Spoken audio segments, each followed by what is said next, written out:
हमारे साथ फवाद रजी साहब मौजूद है, चीफ डिजिटल ऑफिसर हैं। सर, आपको आज के प्रोग्राम में खुशामदीद कहते हैं। अस्सलाम वालेकुम सर, हाउ आर यू? जी वालेकुम सलाम, बहुत बहुत शुक्रिया सोफा। Sir, thank you so much for being there. Sir, कहिएगा कि ट्विटर की क्रेडिबिलिटी पाकिस्तान में सारे इदारों को हम देखते हैं काफी ज्यादा है, लेकिन ये ब्लू टिक तो है, बाजू का बहुत ज्यादा फॉलोअर्स होने की वजह से भी आपको मिल जाता है। अब क्रेडिबिलिटी कैसे चेक होगी और इससे कितना फायदा होगा? देखिए सोफा, पहले आप एक बात जो इनिशियल अपनी जो इंट्रो था उसमें आपने बोला था जो कि बड़ी अहम है कि ट्विटर का तमाम दूसरे प्लेटफॉर्म्स के ऊपर जो इम्पोर्टेंस है वो यही है कि पूरी दुनिया की जितनी भी गवर्नमेंट्स हैं, प्राइम मिनिस्टर्स हैं, प्रेसिडेंट्स हैं, इदारे हैं, उसके अंदर आपके जर्नलिस्ट हैं, जितने भी सेलिब्रिटीज हैं, वो इस प्लेटफॉर्म को अपनी ऑफिशियल स्टेटमेंट जारी करने के लिए इस्तेमाल करते हैं। तो इसलिए इसकी इंपॉर्टेंस बाकी प्लेटफॉर्म्स के बहुत ज्यादा है। बिल्कुल ऐसे। लेकिन अगर बात करें प्रॉब्लम्स की, तो दो प्रॉब्लम्स ऐसी हैं ट्विटर के साथ जो 2006 से जब से ट्विटर चल रहा है तब से साथ साथ चल रही है, जिसमें नंबर 1 है फेक अकाउंट्स का इशू। कि अगर मिसाल के तौर पे कोई किसी के नाम से, और खासतौर पर किसी हाई प्रोफाइल फिगर है, इसके नाम से कोई फेक अकाउंट बनाए और कोई ऐसी गैर मुनासिब बात कर दे कि जिससे उसको कोई नुकसान पहुंचे या कोई किसी भी किस्म का जानी नुकसान जो और किसी का नुकसान पहुंचे, तो उसको एड्रेस करने के लिए 2009 में ट्विटर ने ये ब्लू टिक वेरिफिकेशन प्रोसेस एक शुरू किया।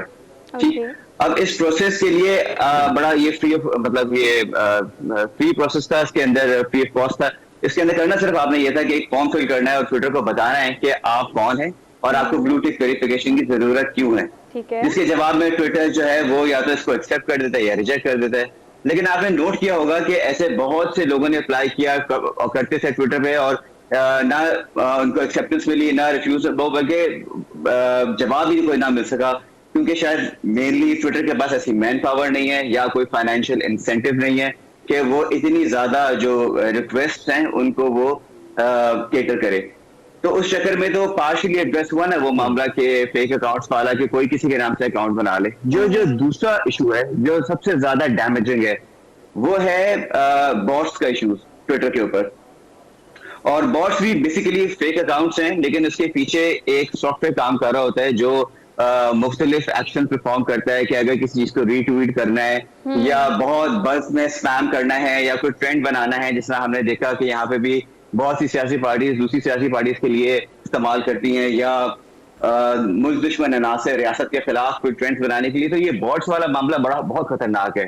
और अनफॉर्चुनेटली ट्विटर को 16 साल हो गए और अब तक वो इस मामले को एड्रेस नहीं कर सका।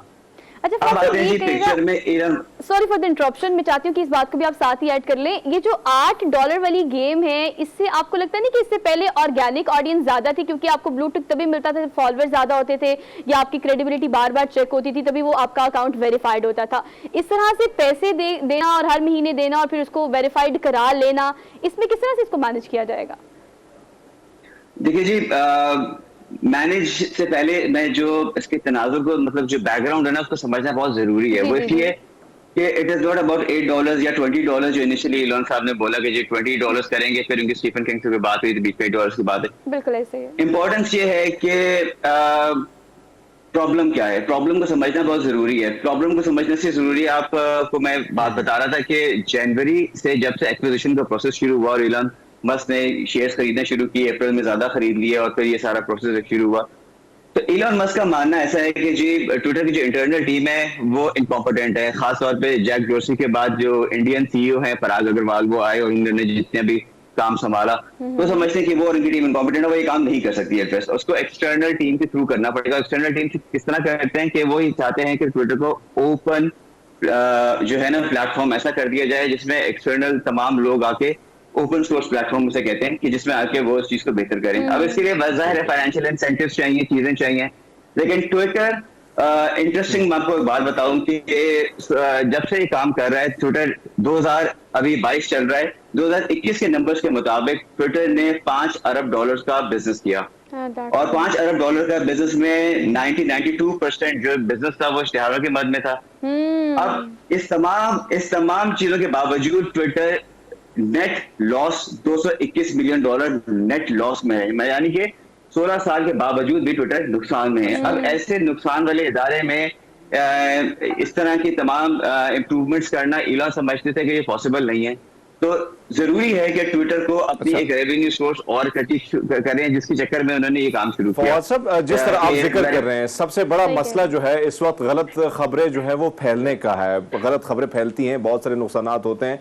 एक तो ब्लू टिक की ये जो फी रखी गई है, इससे रोकथाम में कितनी मदद साबित होगी, और दूसरी बात यह कि जो जिन लोगों को ऑलरेडी ब्लू टिक मिला हुआ है, क्या उन पे भी ये फी जो है लागू होगी, या जो आने वाले नए लोग हैं उनको फी देनी पड़ेगी? जी, अब तक की जो इन्फॉर्मेशन है उसमें ये है कि ट्विटर, इलॉन मस्क बड़े एग्रेसिव हैं। आपको पता है, आम सीईओ की तरह, फाउंडर्स की तरह तो है नहीं। उन्होंने सीधे आके एक डेडलाइन दी है कि 7 नवंबर तक ये सब पे लागू कर दें, वरना वो पूरी टीम को फायर कर देंगे। और उन्होंने 75 टीम को फायर करने का उन्होंने प्लान भी बनाया हुआ, जिसमें से देश के लोगों को फायर ऑलरेडी कर भी चुके हैं। तो ये सब पे लागू होगी। अच्छा, अब ये एक तरह से बुरा भी है और एक तरह से अच्छा भी है। बुरा इसलिए है कि बहुत से ऐसे इदारे हैं जहां पर कानूनी इनके पास इतनी गुंजाइश नहीं है। यूरोप में या यूके में ऐसे बहुत से इदारे हैं, जिसमें पुलिस डिपार्टमेंट है या गवर्नमेंट के इदारे हैं, जिनके पास कोई प्रोविजन नहीं है कि वो इस तरह की किसी की पेमेंट करें। तो जब वो पेमेंट नहीं कर सकेंगे और अपना ब्लू टिक लूज करते हैं, तो फिर बात फिर वहीं पर आ जाती है, बैक टू स्क्वायर वन, जिसको अंग्रेजी में कहते हैं, कि फिर कोई और उनके नाम से अकाउंट बनाएगा। अगर उनके पास ब्लू टिक नहीं है तो लोगों को कैसे पता चलेगा कि इसमें से क्रेडिबल अकाउंट कौन सा है, नकली अकाउंट कौन सा है। लेकिन जो अच्छी बात है वो ये है कि अगर देखिए, जो चेक्स एंड बैलेंसेस है ना, वो उतने ही रहेंगे, वो उतने ही स्ट्रांग रहेंगे। ये नहीं हो सकता कि मैं हरमीत के नाम का अकाउंट, मैं $8 देके हरमीत के नाम का अकाउंट बना लूं और मैं कहूँ जी मैं हरमीत सिंह हूँ। ये नहीं होने वाला। होगा यही जो चेक्स एंड बैलेंसेस हैं कि आप कौन हैं, आपका क्या प्रोफाइल है, क्या आप उसके लिए क्वालिफाई करते हैं या नहीं है। तो उसके बाद $8 या $20 की जो भी फी वो फाइनलाइज करते हैं वो दी जाएगी। लेकिन हरवीर, इसमें एक और इंटरेस्टिंग बात यह है कि आपको मालूम है कि 4 लाख के करीब 2021 के फैक्ट के मुताबिक 4 लाख के करीब वेरीफाइड अकाउंट्स हैं ट्विटर के ऊपर।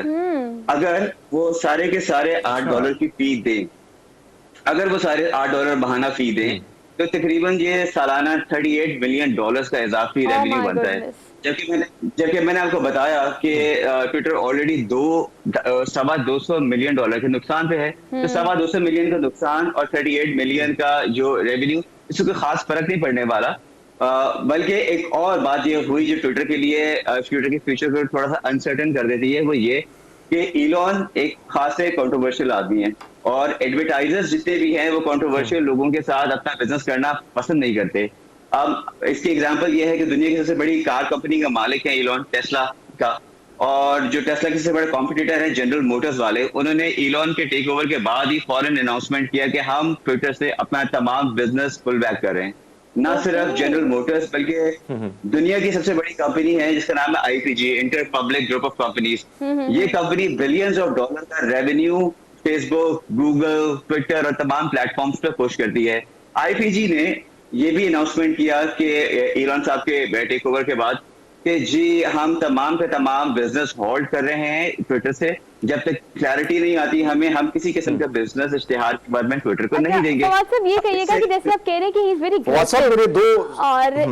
अग्रेसिव, और आपने देखा होगा कि फर्स्ट जेस्चर कितना अजीब सा था, वो सिंक पकड़कर अपने पहले दिन ऑफिस में आ रहे थे। That is like very seems to be like funny, और वो एक बड़ा अनयूजुअल सा लग रहा था, प्रोफेशनली लग रहा था। जी वो बड़ा जेस्चर है। नहीं वो बड़ा जेस्चर था। वो देखिए वो सिंक पे जो लेकर आए थे ना, बड़े तारीफी लफ्ज़। जी वो कह रहे थे कि जी लेट इट सिंक इन, मतलब वो एक जेस्चर था कि सिंक इन कर रहा है इदारा वैसे भी, और वो सिंक लेकर आए। उस सिंक को सलामत के तौर पर सिंबलिज्म के अंदर वो उन्होंने वो सिंक को लेकर आए थे। तो वो इनके मजाक के अंदर भी एक खासा, और आपको मालूम है ये वही इलॉन मस्क है कि जिन्होंने अपनी गाड़ी मिलियंस ऑफ डॉलर लगा के खला में भेज दी, सिर्फ वही एक स्टेटमेंट कायम करने के लिए। दुनिया के अमीर तरीन शख्स होने का एजाज इनके पास है, इसमें कोई दो राय नहीं है। लेकिन अब देखें, आप जो बिजनेस टेक्निकलिटीज बता रहे हैं, कितना लॉस है, कितना फायदा होगा, इन $8 है, इससे कितनी प्रोडक्टिविटी हो सकती है, ये बताएगा कि वो भी अट्रैक्ट करने के लिए जो स्ट्रैटेजी लॉन्च कर रहे हैं, वो कह रहे हैं कि अगर आप ये पैसे देंगे तो आपको रिसर्च में, रिप्लाई में प्रायोरिटी पे रखा जाएगा, आधे एड्स भी आपको नजर आएंगे। ये वो चीजें, कुछ फीचर्स और क्रेडिबिलिटीज बता रहे हैं कि ये हम आपको देंगे इस पैसे के एवज। तो सर, इन चीजों को आप किस तरह से देखते हैं कि वो कोशिश तो कर रहे हैं इन चीजों को ओवरकम करने की? देखिए जी, वो आपने बताया कि एक तो वो दुनिया के अमीर तरीन आदमी है, वो दुनिया के क्रेजी तरीन आदमी भी हैं, और वो दुनिया के सबसे अग्रेसिव सीईओ भी हैं। तो वो क्या करेंगे इसके साथ, दुनिया का कोई बंदा, मतलब या तो अल्लाह जानता होगा या इलॉन मस्क जानता होगा, दुनिया का कोई और इंसान नहीं जानता कि इलॉन मस्क के दिमाग में क्या चल रहा है। और बल्कि बड़े जो इस सवाल का जवाब एक मार्क जकरबर्ग साहब से भी पूछा गया कि आप बताएं कि जी इस सारे मूव को, तो उन्होंने भी ये बात की, हालांकि बड़ी राइवलरी चलती है उनकी जी इलॉन के साथ। वो ये कहते हैं कि एक इंटरव्यू में मार्क जकरबर्ग के हमें भी नहीं मालूम कि इसका क्या फ्यूचर होगा ट्विटर यस का, ये बहुत अच्छा भी हो सकता है, बहुत बुरा भी हो सकता है। यस जहां तक अनप्रिडिक्टेबल। आप बात करेंगे, जी अनप्रेडिक्टेबल है। और ये एक्स्ट्रा रेवेन्यू इलॉन चाहते हैं, इलॉन बहुत एग्रेसिव हैं और वो ये चाहते हैं कि ट्विटर जो है वो सिर्फ एक स्टेटमेंट जारी करने का प्लेटफॉर्म ना हो, वो एक इकोसिस्टम हो, वो एक एवरीडे ऐप हो जिसके थ्रू, जिस तरह अगर चाइना में वी चैट, पता नहीं अगर आपको नाज़रीन को मैं बताता चलूं कि वी चैट एक ऐसा चाइना में सॉफ्टवेयर है जिसके थ्रू आप टैक्सी भी बुलाते हैं, वो वहां का ट्विटर भी है, वो वहां का दराज भी है, वो वहां का, और किसी को पेमेंट देनी है तो अच्छा वहां का मुआतिब, इजी मैं है, आपको वो इंटरप्ट हर कर रही तरह हूँ, के काम अब मैं होते हैं। तो आपको वो इंटरप्ट चाहते कर रही हैं हूँ, जी सर। मैं आपको इंटरप्ट कर रही हूँ, यहाँ पे ये ऐड कर ले कि लास्ट डेज में आपको पता है इंस्टाग्राम क्रैश डाउन हुआ, फिर आपने देखा व्हाट्सएप बहुत क्रैश डाउन हुआ, मतलब हमने बहुत उसको शट देखा। तो आप क्या समझते हैं कि ये इस स्ट्रैटेजी को भी लॉन्च करने का एक तरीका है कि एक ऐसा इसको प्लेटफॉर्म बनाया जाए, एक ऐसी एप्लीकेशन बनाया जाए जो कि इजी टू एक्सेस और वो ज्यादा फास्ट हो कंपैरेटिवली बाकी ऐप्स के? देखिए जी, व्हाट्सएप के फंक्शंस और या इंस्टाग्राम के फंक्शंस वो तो एक मैसेजिंग की चीजें हैं, और उसमें बिजनेसेस भी आते हैं और वो अपने आप को एडवर्टाइज भी करते हैं। लेकिन ट्विटर को लेकर उनके जो अज़ाइम है वो ये हैं कि वो एक पेमेंट गेटवे भी बन जाए, जिस तरह ओके। आप मोबाइल वॉलेट्स यूज करते हैं, जिस तरह इजी पैसा है, या हम लोग और दूसरी ऐप्स यूज करते हैं, नया पे जो नहीं आए, तो इस तरह की चीजों कि वो पेमेंट गेटवे भी बन जाए, वो आपको उबर भी बन जाए, वो आपका करीम भी बन जाए, वो आपका मैसेंजर भी बन जाए, वो आपका बयान अगर आपने देना, तो मतलब वो चाहते हैं कि ट्विटर एक ऐसी ऐप हो जिससे जितनी भी ह्यूमन काइंड दुनिया में मौजूद है उनको एक यूटिलिटी ऐप के तौर पे इसको बनाना चाहते हैं। तो देखें कहाँ जी पे अभी कामयाब होते हैं तो काफी रिजिलियंट। सर मैं आपसे दो सवाल करूंगा और दोनों सवाल जो हैं आम जहन में ये सवाल बहुत ज्यादा आते हैं और ये पूछा जाता है कि भाई पैसे देके कौन अपने ख्यालात का इजहार करेगा, और वो पैसे देके जाहिर बात है कि अगर कोई माहिरीन है, कोई तजक्कार है, वो पैसे देके तो नहीं करेगा। एक तो ये चीज आती है। आपने बताया कि सार्फिन जो है वो ऑलरेडी पहले भी ट्विटर जो है वो नुकसान में तो जा रहा है, लेकिन इस तरह के आपको नहीं लगता कि यहाँ पे कम से कम जो सार्फिन की तादाद है वो कम हो जाएगी इस फैसले के बाद? और दूसरी बात सर, जो अब पाकिस्तान में बड़ी खुशियां भी मनाई गई इस बात पे कि इंडियन जितने भी अथॉरिटी थी उनको हटा दिया गया। हम देखते थे कश्मीर के हवाले से खबरें आती थी, फलस्तीन के हवाले से खबरें, उनको हटा दिया जाता था। अब क्या लगता है कि ये प्लेटफॉर्म सबके लिए एक जैसा होगा इसके बाद? आपका पहला जो सवाल है हमीद, उसके मुताबिक तो देखें कितने यूजर्स ऐड होंगे कितने नहीं होंगे ये तो फ्यूचर बताएगा, लेकिन मेरा जहां तक इस पे एनालिसिस है वो ये है कि इसकी वजह से स्पेस में लोग मजीद ऐड होंगे। $8 की एक नॉमिनल फी है, लेकिन कुछ लोग ऐसे कहते हैं, जिस तरह आपको वो बड़ा पब्लिक में वो डिस्कस हुआ, बड़ी हेडलाइंस बनी कि जो मुकालमा ट्वीट का एक थ्रेड हुआ स्टीफन किंग और इलॉन मस्क के दरमियान, कि उन्होंने कहा कि मैं ये पैसे नहीं दूंगा। तो इलॉन ने कहा क्या हम कम कर दें इसको पैसे? सिर्फ पैसे कम करने की बात नहीं है, असूली तौर पे ये बात है कि ट्विटर को मुझे पैसे देने चाहिए कि मैं, स्टीफन किंग ने बोला कि ट्विटर को मुझे पैसे देने चाहिए कि मैं ट्विटर यूज कर रहा हूँ। तो इलॉन ने कहा जी हमें अपने बिल्स भी पे करने हैं। तो इसका मतलब ये है कि इलॉन के जहन में इस टाइम नंबर ज्यादा है, वो कॉन्सिक्वेंसेस की परवाह नहीं कर रहे कि कौन यूज करता है कौन यूज नहीं करता। वो चाहते हैं कि हम इसको इतना ल्यूक्रेटिव बना दें कि तमाम लोगों की मजबूरी बन जाए इसको यूज करना। तो उसका कॉन्फिडेंस इसके ऊपर ऐसा है कि जिसके बारे में कोई सिर्फ वही जानते हैं, अगेन जो मैं कहता हूँ ये खुदा जानता है। आपका जो दूसरा सवाल है, Elon Musk freedom of speech के काफी मतलब वो एडवोकेट है। वो जी नहीं, वो किसी भी किस्म के, आप साबिक अमरीकी जो सदर थे जिनका अकाउंट डिलीट किया गया डोनाल्ड ट्रंप साहब, तो उसके ऊपर इलॉन मस्क जो थे वो काफी सहमत नहीं थे इस बात से, और वो ये कहते थे कि ये इस चीज को जी, और उन्होंने वो जब सेंसरशिप की जो हेड थी उनको भी फायर किया। तो हम तो पाकिस्तान में इस चीज की खुशी बना सकते हैं, लेकिन ये कोई ऐसा खुशी बनाने का वो नहीं है। मैं नहीं समझता कि तमाम दुनिया के तमाम सीईओ अक्सर कंपनीज के सुंदर पिचाई गूगल में बैठे हुए हैं और बाकी जगहों पे भी इंडियन, तो वो तो डोमिनेंस तो उनकी तो कायम रहेगी, एक सीईओ के हक में तो कोई फर्क नहीं पड़ता। लेकिन जो आप दूसरी बात कर रहे हैं कि हाँ हो सकता है कि ये स्पेस में सेंसरशिप जिस तरह पहले होती थी उस तरह की ना हो, और फ्रीडम ऑफ स्पीच और चीजों को ज्यादा मौका मिले। ऑल राइट फवाद साहब, thank you so much for being there. आपसे डिस्कशन रही इस हवाले से कि कुछ भी कहना अनप्रेडिक्टेबल होगा, जो भी चेंजेस ट्विटर में आ रहे हैं या तो वो बूस्ट होगा या फिर हम उसे बिल्कुल कोलैप्स करता हुआ भी हो सकता है हम देखें।